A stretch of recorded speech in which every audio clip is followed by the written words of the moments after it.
Alhaji was savoring the cool air from the air conditioner in the living room of his pied-à-terre in Ikoyi. The three-bedroom flat appeared on his company records as an annex to the head office. In reality, however, it was the venue for his and his associates' numerous assignations with a variety of women, one of whom he'd just gotten rid of after a somewhat energetic session. He stretched his legs on the sofa and took another sip from his beer. It had been an interesting diversion, but it was time to get back to the real world. He picked up his phone and called downstairs to his driver to get the car ready. A few minutes later, he was in the car, heading for the mainland through the Lagos afternoon traffic. Preoccupied with his newspaper, neither he nor his driver took much notice of the grey Volkswagen Passat that was following a few cars behind them. Both cars crawled across the third mainland bridge to Antoni village. Alhaji's driver turned off into the entrance to the estate he lived in. Again, he failed to notice a nondescript Toyota that was parked just inside the estate, behind an SUV with tinted windows.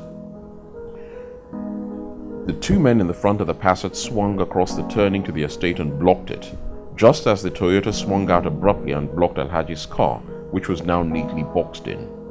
Too late, Alhaji's driver realized what was going on. Instinctively, he threw the car into reverse, but was blocked by the Passat. Four men in dark clothing, with their faces obscured, emerged and swung into the action. One smashed the driver's window with an iron bar, immediately followed by another who reached in and opened the driver's door. As he did so, the first man dropped the iron bar and leveled a pistol at the head of the driver.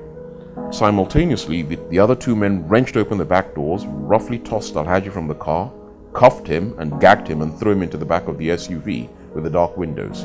The whole thing was over in less than a minute, and the attackers were on their way with their prey shortly after. About an hour later, Alhaji was led from the vehicle. During the journey, his captors had not said a word, but had thrown a bag over his head so he could not see as well as not speak. He was helped across some soft ground and into a building.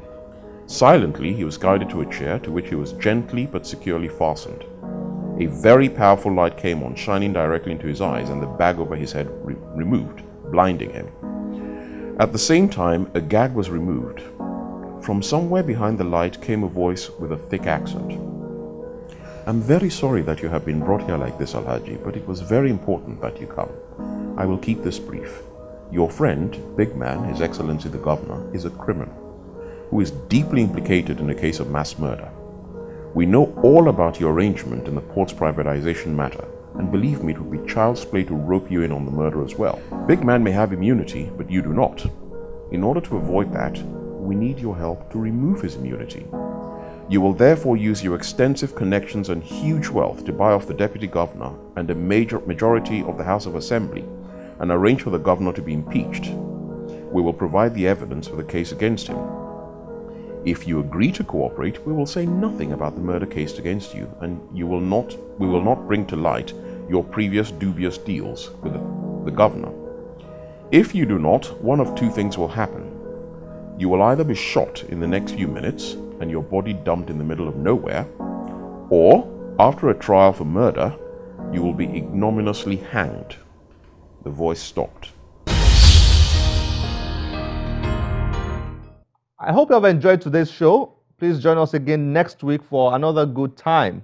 Before then, feel free to send us your feedback and comments through any of our social media platforms displayed on your screen.